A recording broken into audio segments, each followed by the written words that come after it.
Sean ustedes bienvenidos a este módulo introductorio respecto a justamente dar a conocer a las personas interesadas en el diplomado en formación en neuropsicología, pues el contenido mínimo de este diplomado, principalmente pues a quienes está dirigido, cuáles son sus ámbitos de actuación laboral, a qué se refiere el precepto de neuropsicología, bajo qué respaldos teóricos se encuentra y finalmente pues dar una pequeña introducción acerca de el funcionamiento cognitivo cerebral.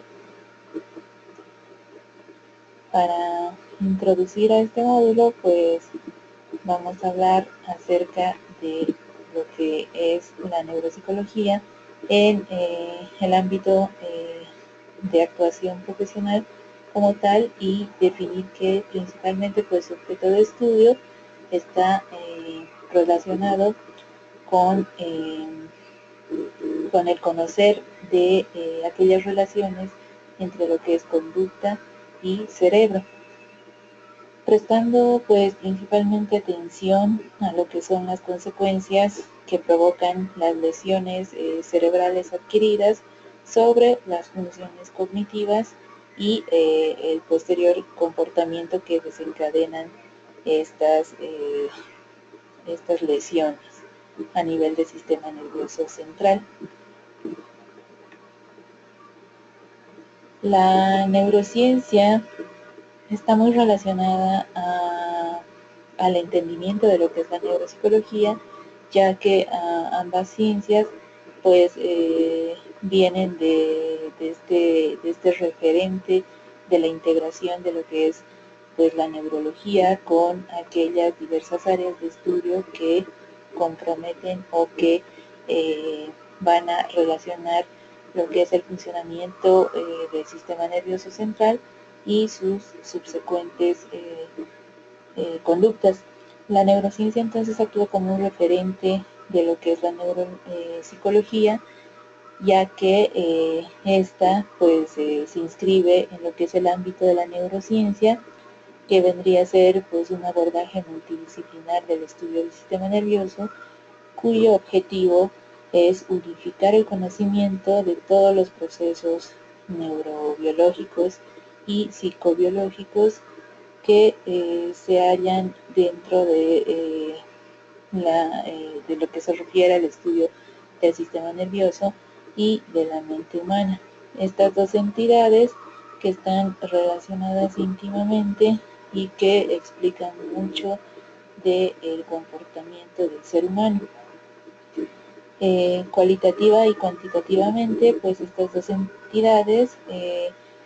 son diferentes, pero a su vez pues se cree que existe un planteamiento dualista respecto a su funcionamiento como tal. La neurociencia pues estudia el sistema nervioso desde un punto de vista multidisciplinario, mediante el aporte de diversas disciplinas como son la biología, la neurología, la psicología, la química, la física, la farmacología, la genética y la informática. Dentro de esta nueva concepción de lo que es la mente humana, pues estas ciencias son necesarias para comprender principalmente las funciones nerviosas, especialmente aquellas funciones que son inherentes a la especie humana, es decir, aquellas funciones mentales denominadas funciones mentales superiores y que están relacionadas intrínsecamente con el comportamiento humano como tal. En este definir del ámbito de la neurociencia, en esta actuación interdisciplinar, pues la neurociencia va a estudiar diversos aspectos del sistema nervioso, como ser la anatomía misma, su funcionamiento, su patología, el desarrollo que tiene desde la concepción misma del ser humano, la genética, la farmacología y la química del sistema nervioso, con el objetivo último pues de comprender en profundidad los procesos cognitivos y el comportamiento del ser humano. Podemos decir que en la historia pues, de la neurociencia moderna, pues las primeras sociedades neurocientíficas surgen en Norteamérica a partir de los años 60 del siglo pasado y en la actualidad pues se consideran como una fructífera realidad en numerosos países. La primera sociedad neurocientífica fue la Sociedad de Neurociencia, fundada en 1970 en Estados Unidos, y posteriormente a ello pues se han ido creando otras asociaciones neurocientíficas en diferentes continentes y en diferentes países, como por ejemplo la Asociación Europea de Neurociencia o la Sociedad Española de Neurociencia, donde estas asociaciones pues están constituidas principalmente por profesionales de diversas áreas, de diversa procedencia. Entre ellos pues podemos encontrar a neurobiólogos, bioquímicos, fisiólogos, farmacólogos, neuroanatomistas, psicólogos, físicos, químicos, matemáticos, neurocirujanos, psiquiatras o informáticos. Todos estos especialistas que contribuyen al entendimiento del estudio del cerebro y de la conducta del ser humano. La Asociación Americana de Neurociencia, circunscrita en los Estados Unidos, actualmente cuenta pues con más de 24.000 asociados, siendo una de las sociedades con, con, miembros más amplia del mundo, de los cuales pues el 16.1% son psicólogos, el 14.3% fisiólogos, el 12.5% farmacólogos y el 11.2% biólogos. Es importante reconocer el hecho de que los profesionales procedentes de la psicología tengan una representación pues cuantitativa tan importante, por lo que podemos pensar que se está empezando a cerrar la brecha existente entre el conocimiento de la mente y el cerebro desde abordajes dualistas. Por otra parte, pues a partir de la introducción de la neuroimagen funcional al estudio de la neurociencia, pues se ha permitido por primera vez acceder a lo que es el interior del cerebro en su funcionamiento, observando las modificaciones que se producen en él durante la realización de determinados procesos cognitivos, lo que ha contribuido activamente al acercamiento definitivo entre lo que son las neurociencias mediante procesos neurobiológicos y la psicología como tal, mediante el entendimiento de aquellos procesos de la psicobiología. Dentro del amplio marco de lo que es la neurociencia, existen dos orientaciones que denotan justamente el marco conceptual de esta ciencia. Tenemos por un lado pues el marco conductual y por otro lado el marco no conductual en el estudio de esta neurociencia, según su mayor énfasis en el estudio del sistema nervioso o en el del comportamiento. Las neurociencias de orientación no conductual principalmente centran su interés en algún aspecto del sistema nervioso, prestando menor atención a los aspectos cognitivos y comportamentales. Ahí tenemos un cuadro donde se dan a conocer cuáles son aquellas ciencias componentes de la neurociencia que integran estas dos corrientes. Dentro de las neurociencias no conductuales, pues encontraremos a la neurobiología, a la neurología, la neurofisiología, la neuroanatomía y la neurofarmacología, las cuales habíamos dicho que principalmente están dirigidas a explicar el comportamiento o funcionamiento mismo del sistema nervioso, sin tomar mucho en cuenta aquellos aspectos comportamentales o conductuales, mientras que dentro del proceder mismo de las neurociencias conductuales encontramos a ciencias como la psicobiología, la psicología fisiológica, la psicofisiología, la psicofarmacología, la neuropsicología y la neurociencia cognitiva. Si nos damos cuenta, pues la neuropsicología, al estar circunscrita dentro de las neurociencias conductuales, principalmente se va o va a dirigir su objeto de estudio al estudio de las relaciones entre el cerebro y la actividad mental superior. A partir de ello, y ya ubicando un tanto espacialmente a la neuropsicología dentro del ámbito de las neurociencias, pues podemos hablar acerca de las características de esta ciencia que es tan nueva para nosotros. Las características pues de la neuropsicología se denotan respecto a que la neuropsicología es una neurociencia que estudia las relaciones entre el cerebro y la conducta, tanto en sujetos sanos como en los que han sufrido algún tipo de daño cerebral. La neuropsicología difiere de las otras neurociencias conductuales en su objeto de estudio, ya que va a centrar pues principalmente este objeto de estudio en el conocimiento de las bases neurales de los procesos mentales más complejos que conocemos en el ser humano. Además debemos decir que la neuropsicología pues circunscribe los sujetos de estudio principalmente o casi exclusivamente a los seres humanos y las conductas estudiadas pues más específicas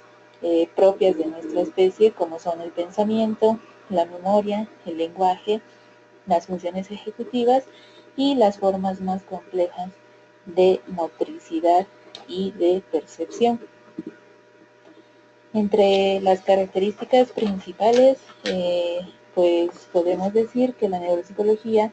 al convertirse en esta ciencia que explica las relaciones entre cerebro y conducta, pues se circunscribe principalmente a cierto tipo de ámbitos en los cuales va a dar explicación a justamente aquel comportamiento humano circunscrito a el funcionamiento del sistema nervioso. Por tanto, pues la neuropsicología tiene por un lado un carácter neurocientífico, ya que es una neurociencia conductual que va a utilizar el método científico natural para el estudio del cerebro y lo va a hacer pues a través del procedimiento hipotético deductivo o a través del método analítico inductivo. Mediante el método hipotético deductivo principalmente se establecen pues hipótesis que son refutadas mediante la realización de experimentos, y a través del procedimiento analítico inductivo la neuropsicología realiza experimentos para poner a prueba la relación funcional entre variables controladas. Por otro lado, estudia lo que son las funciones mentales superiores, donde la neuropsicología se va a centrar específicamente en el estudio de los procesos cognitivos superiores. Hablamos así de pensamiento, de lenguaje, de memoria, de funciones ejecutivas, percepción y motricidad, y también estudia aquellas consecuencias del funcionamiento cerebral sobre la conducta emocional. A su vez, pues la neuropsicología trata preferentemente de las manifestaciones del córtex cerebral asociativo. Este hecho pues se justifica en primer lugar con que la corteza asociativa es la principal responsable de los procesos cognitivos superiores o las funciones mentales superiores y en segundo término pues esta zona es muy susceptible a daño mediante lo que conocemos como el daño cerebral adquirido, lo que puede afectar a los procesos cognitivos y a su funcionamiento correcto. Otras áreas del encéfalo comprometidas en estas manifestaciones del córtex asociativo pues son el cuerpo calloso, el tálamo, los ganglios basales, la amígdala cerebral, el hipocampo o el cerebelo, que también pueden tener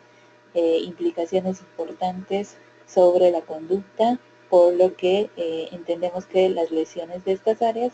también pueden afectar a las funciones mentales superiores o a la regulación de la actividad emocional. Otra de las características principales de la neuropsicología es que estudia las consecuencias del daño cerebral sobre los procesos cognitivos. Entendemos que hay una división muy importante entre lo que es la neuropsicología básica y la neuropsicología clínica. La neuropsicología básica principalmente abordará el estudio de las relaciones entre lo que es la cognición y el cerebro en sujetos sanos y en cierta medida pues es más homologable a lo que es la neurociencia cognitiva. Por su lado, la neuropsicología clínica estudiará las consecuencias del daño cerebral sobre la conducta, es decir, aquellos trastornos, por ejemplo, del pensamiento, el síndrome disejecutivo, que es uno de los síndromes más importantes dentro del estudio de la neuropsicología, las afasias, amnesias, agnosias, que se refieren a algunas patologías de la percepción, las apraxias y alteraciones neuroconductuales. La neuropsicología clínica en este ámbito de las correlaciones con el daño cerebral sobre los procesos cognitivos, pues tiene un mayor peso que la neuropsicología básica en la dedicación profesional del neuropsicólogo, ya que pues en la mayoría de las ocasiones los neuropsicólogos clínicos centran su actividad en las personas con disfunciones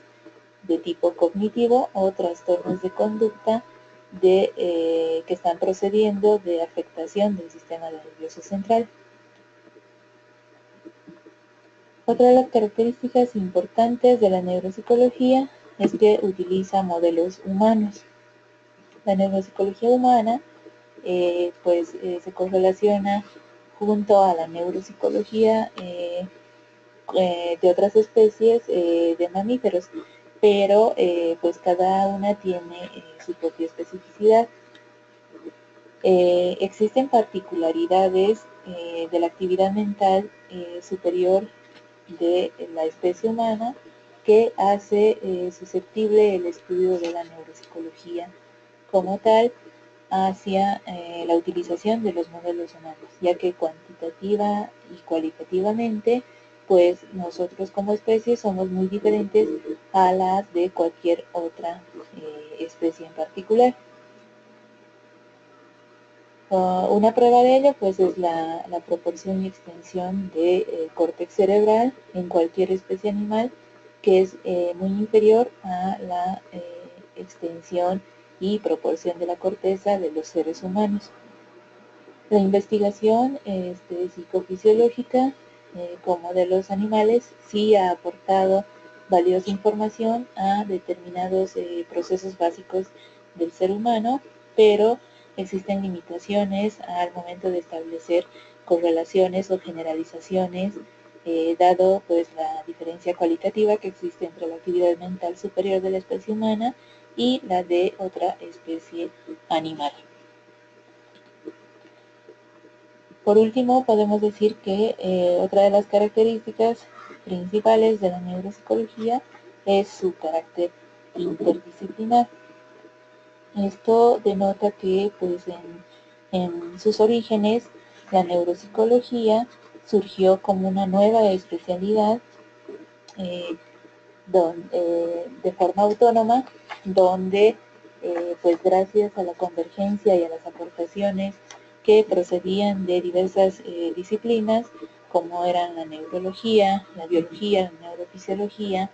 la psicología experimental, la fisiología, la psicología cognitiva,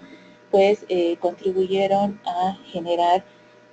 justamente el carácter interdisciplinar que deben poseer los neuropsicólogos que ejercen la actividad dentro de un ámbito pues que es igualmente interdisciplinar, en el que atienden el daño cerebral en conjunto con otros profesionales como son los neurocirujanos, neurólogos, los fisioterapeutas, terapeutas ocupacionales, terapeutas de lenguaje, psicólogos clínicos, trabajadores sociales y neuropsiquiatras. Es así que pues la aportación de las diferentes ciencias y la convergencia de diferentes profesionales hará del actuar del neuropsicólogo pues una mejor forma de intervención sobre aquellos pacientes con daño cerebral. Los ámbitos de actuación de la neuropsicología o de los neuropsicólogos pues es muy amplio y se relaciona con diferentes contextos principalmente sanitarios, educativos, sociales o relacionados a la investigación, ya sea básica o la clínica del cerebro.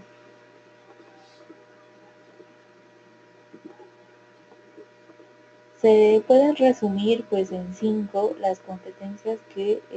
realizan los neuropsicólogos en su actuación en el ámbito profesional. Entre ellas tenemos pues la evaluación, la intervención, la prevención,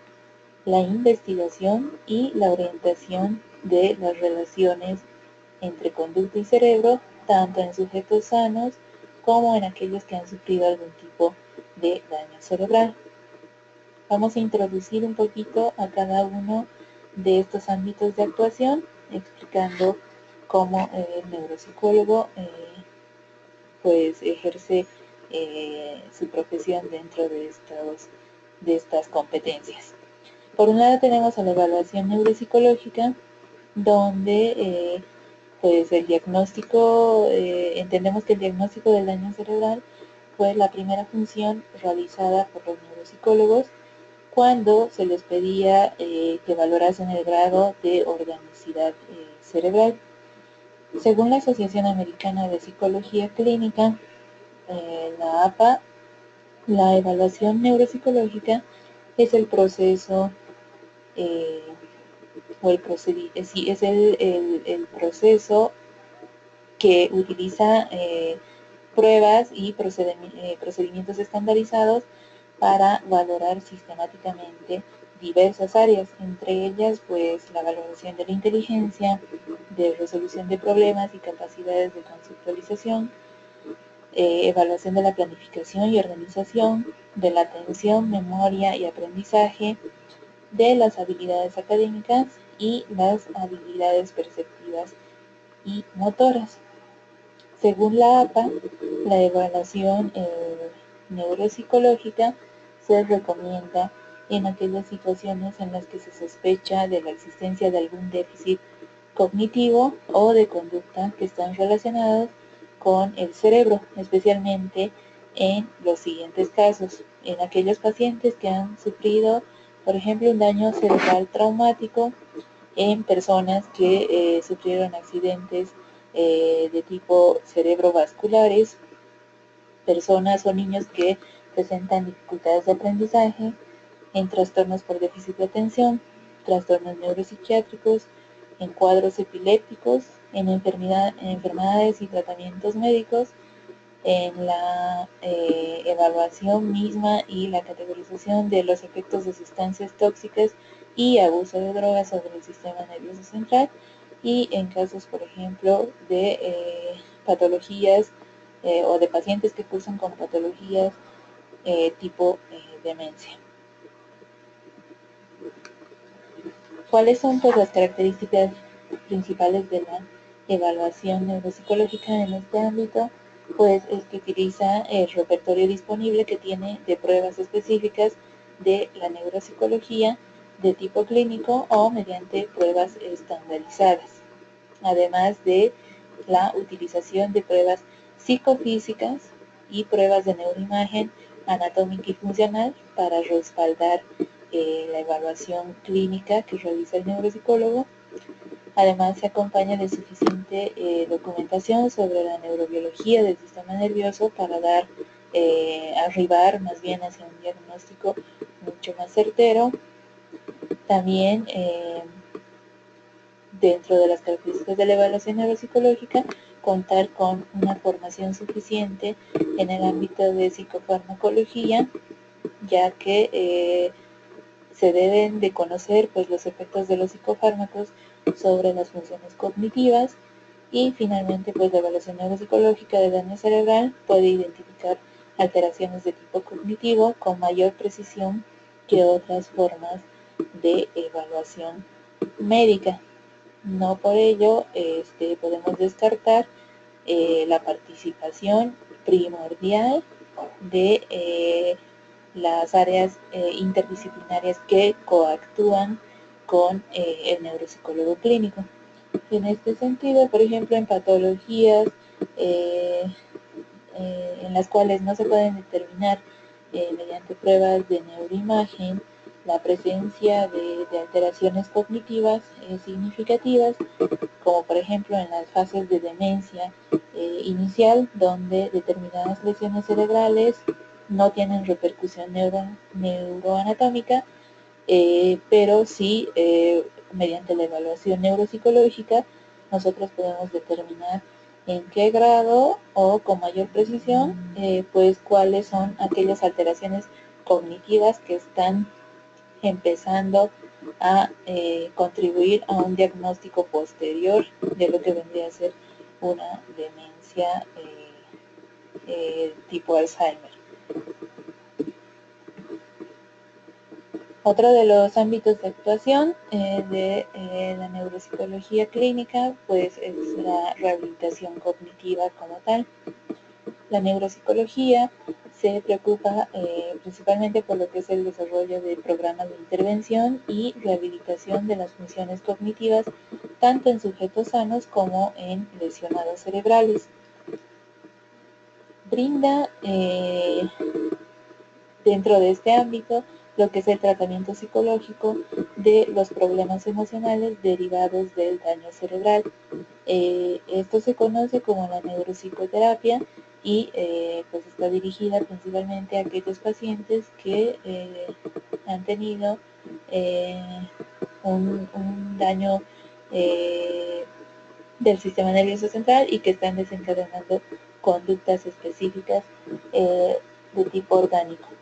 Desde hace pocos años, pues las aplicaciones informáticas son un recurso cada vez más utilizado en el ámbito de lo que es la rehabilitación cognitiva, ya que derivan pues numerosas ventajas al actuar mismo del neuropsicólogo clínico en el ámbito de la rehabilitación. También podemos decir que pues, los programas de rehabilitación cognitiva se encuentran adaptados a cada sujeto y esto se conoce como la validez ecológica, ya que pues cada uno de los sujetos debe poseer un programa de rehabilitación específico dada su particular, por ejemplo, forma de crianza, su particular forma de formación como ser humano, que lo van a categorizar dentro de lo que es la rehabilitación cognitiva como sujeto único y como sujeto específico de rehabilitación dirigida y centrada en el paciente. Otra de las actuaciones de la neuropsicología pues es la prevención del daño cerebral como tal. En nuestra sociedad pues se da la paradoja de que se produce un aumento en el número de casos de discapacidad cerebral a pesar de que con los años pues aumenta la longevidad de la población, lo que se denota como el fracaso del éxito en la medicina.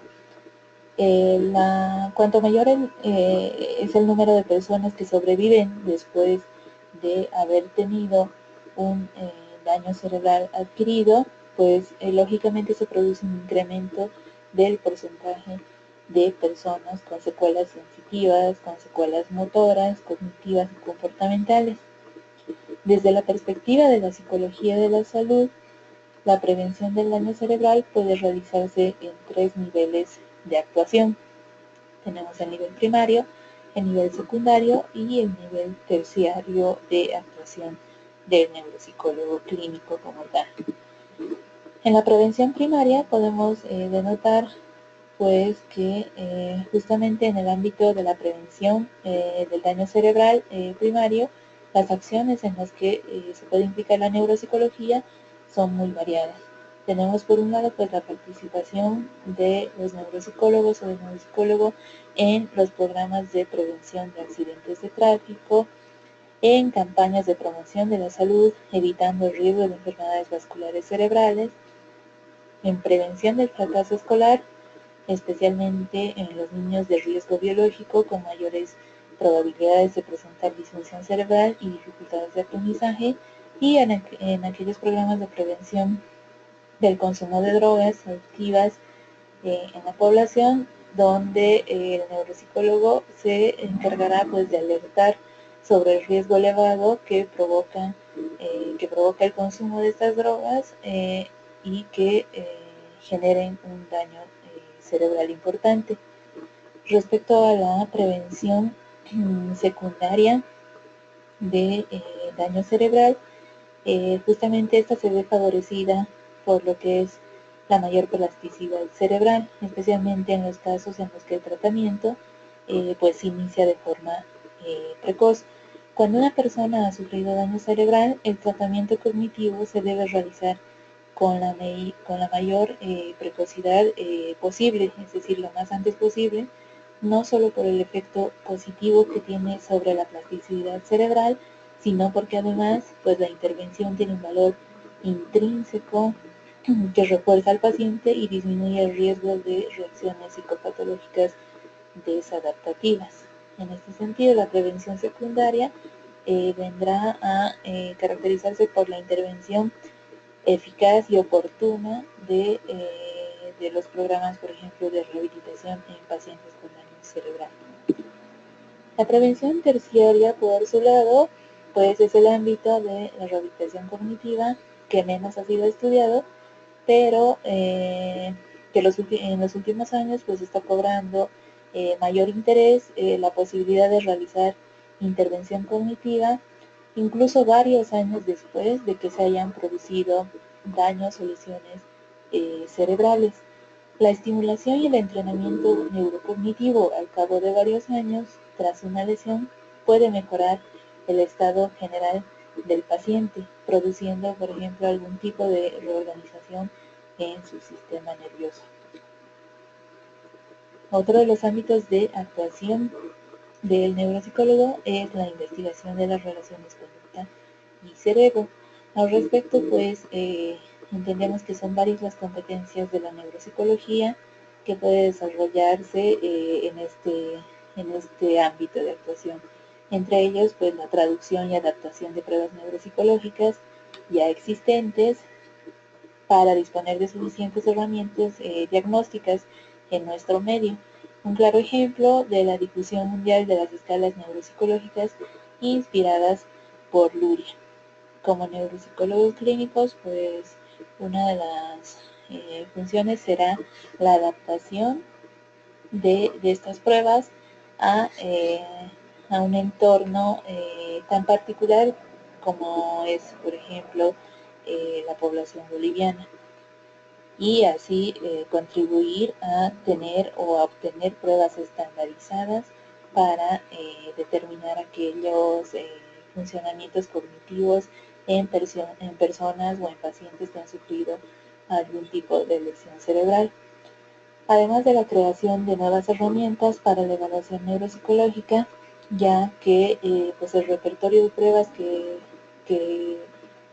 pertenecen a la neuropsicología aún son insuficientes para el diagnóstico. También la creación y desarrollo de nuevos programas de rehabilitación cognitiva, donde se hace el uso creciente justamente de programas informáticos que están diseñados con esta finalidad. A su vez, pues la investigación sobre perfiles neuropsicológicos de diversas patologías relacionadas con daño cerebral,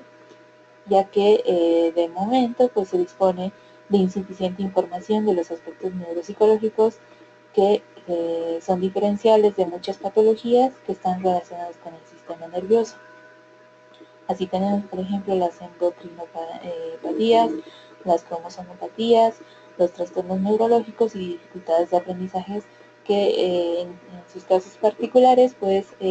presentan cierto tipo de perfiles neuropsicológicos y neurocognitivos, de los cuales en muchos casos hacemos pues caso omiso de estas repercusiones sobre la función o el funcionamiento cognitivo general del paciente, y pues no se llegan a intervenir a tiempo en el ámbito de rehabilitación. Por último, pues otro de los ámbitos de actuación de la neuropsicología es la orientación, es decir, que el progresivo incremento en el número de personas con daño o disfunción cerebral exige la necesidad de realizar una adecuada orientación personal y familiar del daño cerebral. En este apartado pues incluyen varias competencias en colaboración con otros profesionales que intervienen en el tratamiento del daño cerebral. Por un lado está la orientación profesional al paciente que ha sufrido daño cerebral, donde se identifican mediante procesos de evaluación neuropsicológica las áreas cognitivas preservadas y las no preservadas, lo que va a permitir pues la realización más efectiva de una determinada actividad laboral. En este caso, reorientar a la persona a, si bien no puede cumplir con las mismas actividades previas al daño cerebral adquirido, pero reorientarlo a una calidad de vida eficiente dentro de lo que compete a su nuevo estado cognitivo. También la orientación familiar, buscando la solución a los problemas derivados de la lesión cerebral en los miembros de la familia. La orientación familiar principalmente está dirigida pues a los familiares de los pacientes que en el caso de pacientes que han sufrido daño cerebral adquirido, pues repercute en gran manera en la forma de interacción y de interrelación que tienen actualmente con sus familiares con daño cerebral adquirido. En este sentido, pues vemos a pacientes por ejemplo, con traumatismos craneoencefálicos o con accidentes cerebrovasculares que han desencadenado secuelas importantes en su forma de desempeño normal de lo que venía siendo la persona como tal, y que repercuten en el funcionamiento familiar, dándose casos tan extremos, por ejemplo, como el abandono del paciente con secuelas neurológicas. Por otro lado, y finalmente, pues la determinación del grado de la incapacidad producido por las lesiones del sistema nervioso. Este fin principalmente dirigido a orientar a una rehabilitación óptima y eficaz para cada uno de los pacientes con daño cerebral adquirido. En cuanto al ámbito de estudio pues, de la neuropsicología, principalmente está circunscrito al entendimiento del sistema nervioso central y cómo actúa este sistema y cómo funciona en relación a las conductas y comportamientos humanos. Para ello, pues, nosotros damos a conocer cuáles son las divisiones principales del sistema nervioso y cuál es su funcionamiento como tal. En esta introducción, pues a modo o a grosso modo, pues vamos a hablar un poquito acerca de las principales divisiones del sistema nervioso, donde entendemos que el encéfalo como tal pues está dividido en regiones anatómicas muy importantes, las cuales en particular presentan diversos funcionamientos específicos. Tenemos por un lado pues los lóbulos del cerebro, del encéfalo, los cuales conocemos nosotros principalmente 4 de ellos, ¿no? El lóbulo frontal, el lóbulo parietal, el lóbulo occipital y el lóbulo temporal. Un quinto lóbulo, el lóbulo de la ínsula, que no se ve acá en la imagen, pero que también tiene ciertas particularidades en cuanto a funcionamiento del sistema nervioso se refiere respecto a procesos cognitivos y funcionales y conductuales. Dentro del lóbulo frontal, pues, o dentro de los lóbulos o de las regiones anatómicas circunscritas, pues encontramos también subdivisiones y categorizaciones respecto a otras áreas anatómicas importantes. Cada lóbulo cuenta con regiones tanto de corteza asociativa como de corteza primaria. En este sentido, pues cada una de las cortezas recibe y desempeña un papel principal o fundamental dentro de lo que se refiere al funcionamiento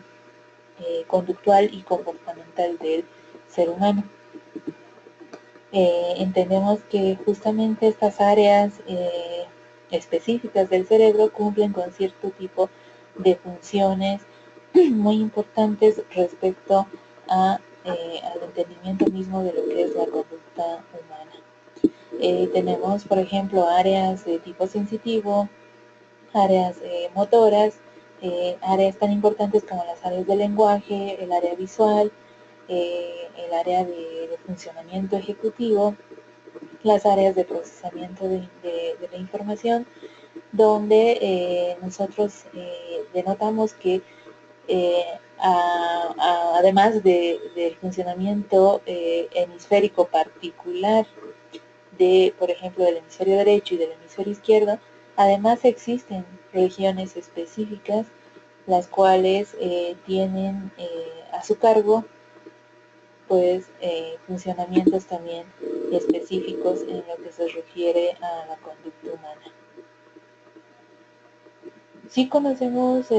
por muchas referencias pues que los hemisferios cerebrales, tanto el derecho como el izquierdo, están circunscritos también a cierto tipo de funcionamiento particular.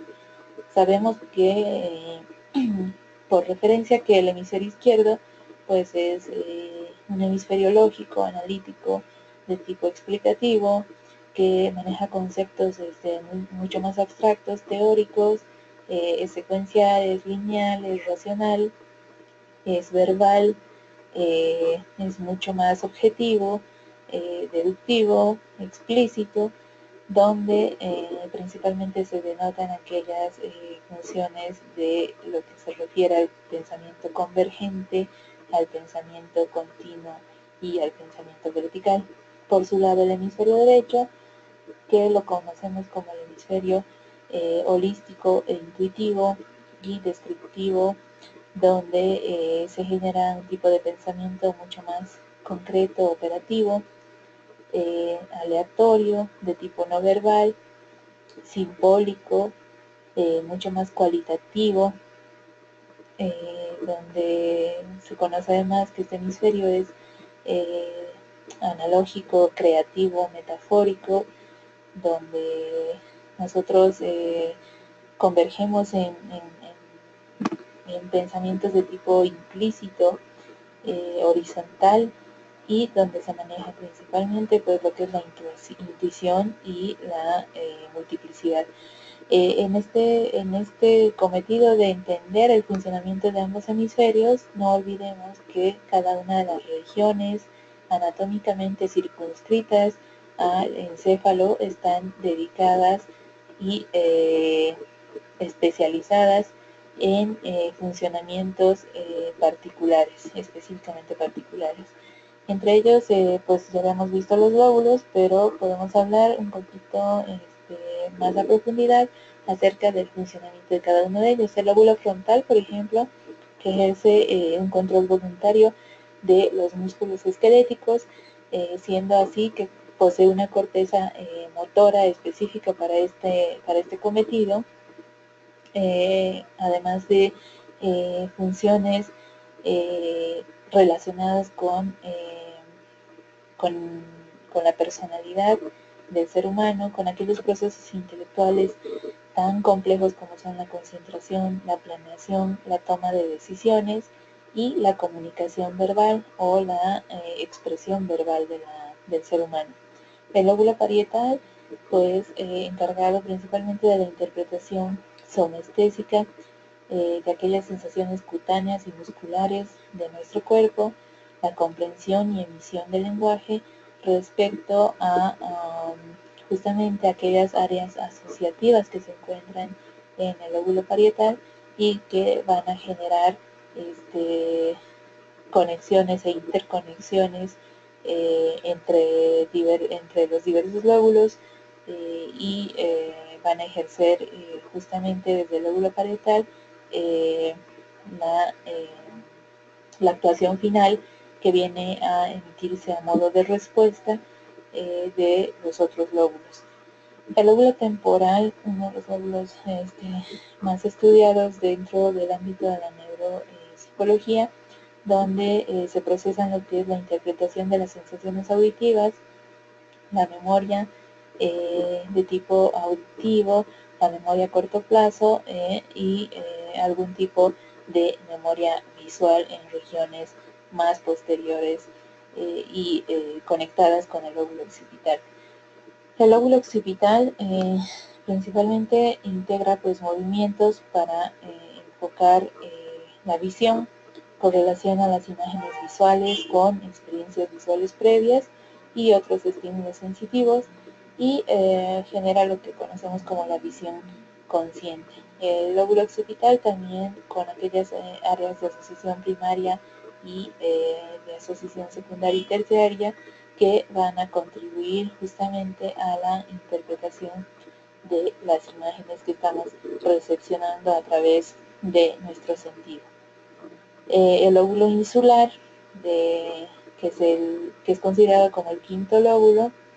que se encuentra por debajo del lóbulo temporal, pues se encarga principalmente de aquella memoria de tipo emocional y de la integración de las demás actividades cerebrales. Finalmente pues ahí vemos una dinámica de los lóbulos y de su actuación y funcionamiento dentro de la estructura misma de la corteza cerebral y de las secuencias de actuación que tienen en funcionamiento con el sistema nervioso central.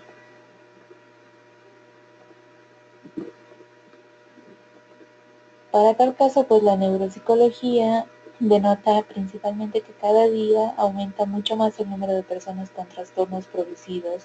a causa de daño o de disfunción cerebral como consecuencia de varios hechos, como habíamos visto, por ejemplo, accidentes cerebrovasculares, accidentes que refieren traumatismos craneoencefálicos, por ejemplo, la presencia de tumores que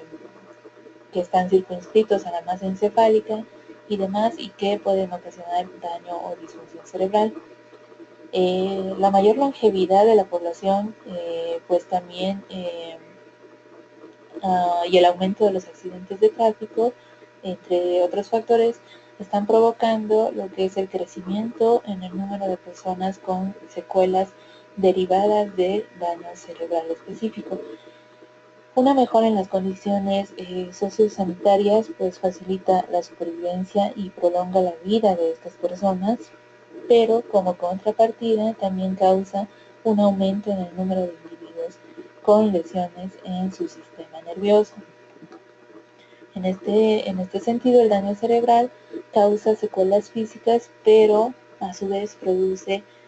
trastornos cognitivos muy importantes que afectan las funciones mentales básicas para la persona, como son la memoria, el pensamiento, el lenguaje o la capacidad para regular su comportamiento. Dichos trastornos pues muchas veces tienen un efecto mucho más devastador y discapacitante para la persona que las secuelas físicas como tal. En este sentido pues queda pendiente la atención a la rehabilitación de los déficits cognitivos, ya que se conoce que solamente un número reducido de pacientes recibe un adecuado tratamiento de rehabilitación cognitiva.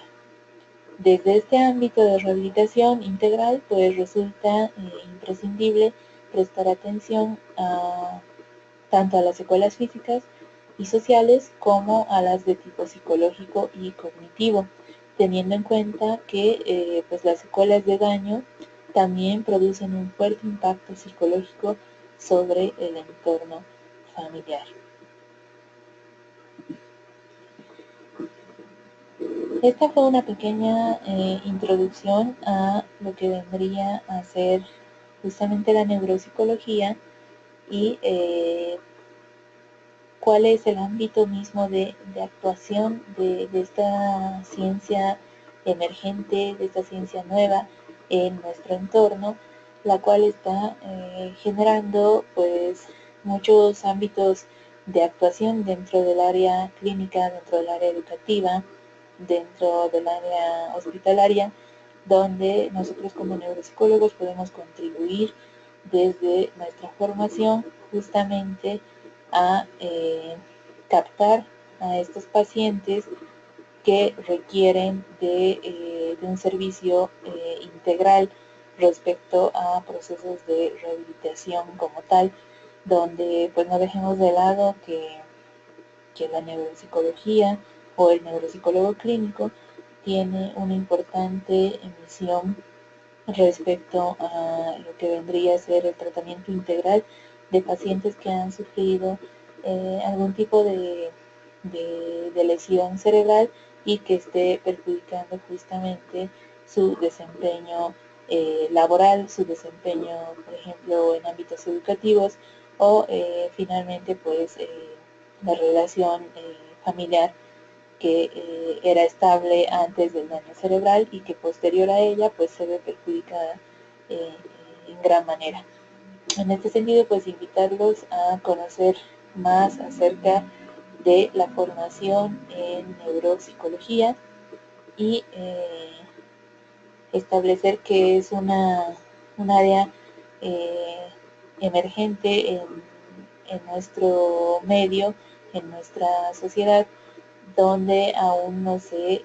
conoce la importancia de estos profesionales en el ámbito de actuación relacionada justamente a la integralidad y a la interacción de los profesionales en salud. Nosotros desde la neuropsicología pues podemos contribuir de gran manera a la mejora y a la recuperación y rehabilitación de este tipo de pacientes y también al área de investigación. Muchísimas gracias por su atención y esperamos contar con su asistencia a esta formación en posgrado.